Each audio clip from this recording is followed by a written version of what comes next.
Hello，各位木友，欢迎回到木头人543的第11集。在前10集中，我们用汗水问来了技术，我们活伪了手工锯切、刨平、做孔与完美的总装。现在，我们要进入一个全新的时代，我们要用电力来问取效率。但请大家先在脑海中切换一下瓦面。当我们谈到电动工具，请不要想象现代那种轻巧的装着锂电池的瘦高小玩具。在傅科索夫的年代，也就是1950到60年代，苏联教材中的电动工具被称为小型机械化，它们是连接着粗大电缆，外号显耀着金属光泽的重型装备。这些重装备需要我们具备更严谨的物理与安全知识。这一集的核心观念非常重要，叫做手持工具的机床化。什么意思呢？老匠能告诉我们不是拿着这些狂暴的电动工具在木头上连翻，而是必须通过盗版、支架和夹具，让拿在手里的小工具也能像工床里的大型机床一样，走出绝对笔直、精阔的线条。首先，我们打开书本的第33页，来解剖这些苏联电动工具的通用物理化。所有的电动工具都有3个共同的心脏结构：电动机、感速器和外耗。电动机通常是定值固定、卷子旋卷的结构，提供强大的动力。但是许多工具像是电卷，不能直接使用马达的高卷数，必须透过感速器，也就是齿轮轴，来降低卷数，并且增加扭力。至于外耗，为了赶牵这些重装备的重量，苏联标准规定必须使用铝合金来再造，因为当时塑胶丸没有普及。既然是金属外耗包裹着高功率马达，这就衍生出一个严重的物理问题：发液。这些老式马达问卷时为极客发液。书中第34页记载了一个非常实用的知人经验：你要怎么知道机器该休息了？答案是靠你的手。当金属外耗的温度烫到你手不能握持，大约是摄氏60到70度时，你必须强制停机冷却。苏联工匠严格遵守着工作周期法则，建议的工作时间与休息时间必须各减50%，也就是说，你用它工作10分钟，就得让它散热10分钟。这不仅是保护机器，也是保护你的安全。接下来，我们要介绍现代木工最熟悉的切退猛兽手提电源鋸。书中介绍了像是 I78 和 TKNKVD 型这种独特的苏联重装备。面对这种高速旋卷的利刃，苏联的标准极其严格。书中第36页规定，锯片必须配备2段式的防雾罩，上部是固定的，下部则是活动的。当锯子切入木头时，下雾罩未被木头推坏自动退缩，而当你锯完把机器提起来的瞬间，弹簧会瞬间把雾罩弹回，死死盖住锯齿。这是一个绝对不能拆除的救命切割。但是手持着这么重的圆锯，你要怎么锯得直？这个时候就要介绍一个很棒的发明——耶罗星豆框。这不是一个简单的靠山，而是一个框住锯子的滑拐架。它的作用是让沉重的电源锯可以在木板上平稳滑动。有了这个斗框，你就不会因为手抖而锯歪，真正试验了我们前面学的，把手持工具变成精准的机床。切片之后，我们要来平整表面。还记得我们第4集讲的手工刨吗？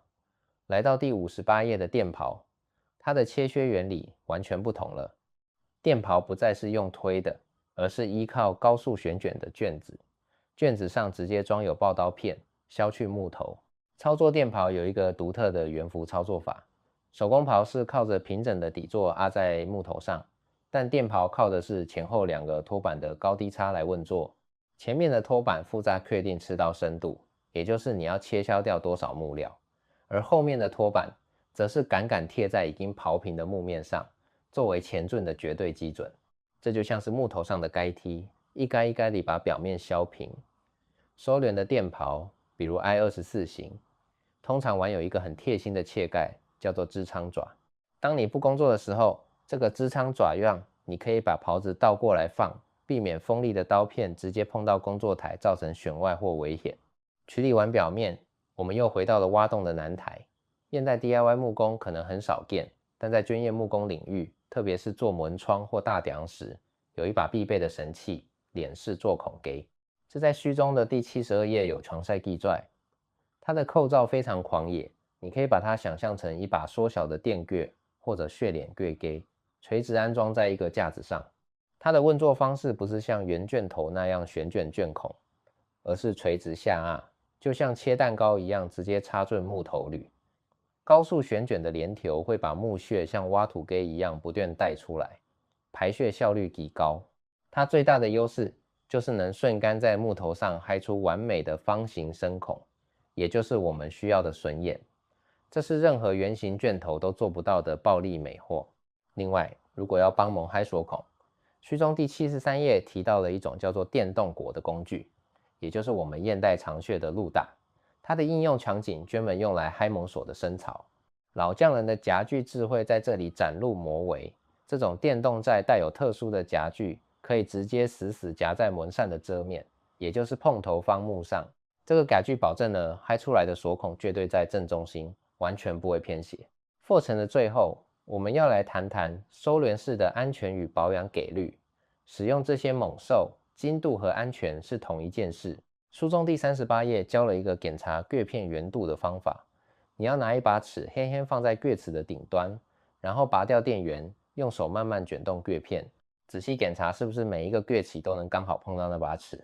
如果锯片不圆，有的起高，有的起低，那你嗨锯木头的时候，整台锯器会震动得像地震一样，不肯切面，惨不忍睹，甚至会发生危险。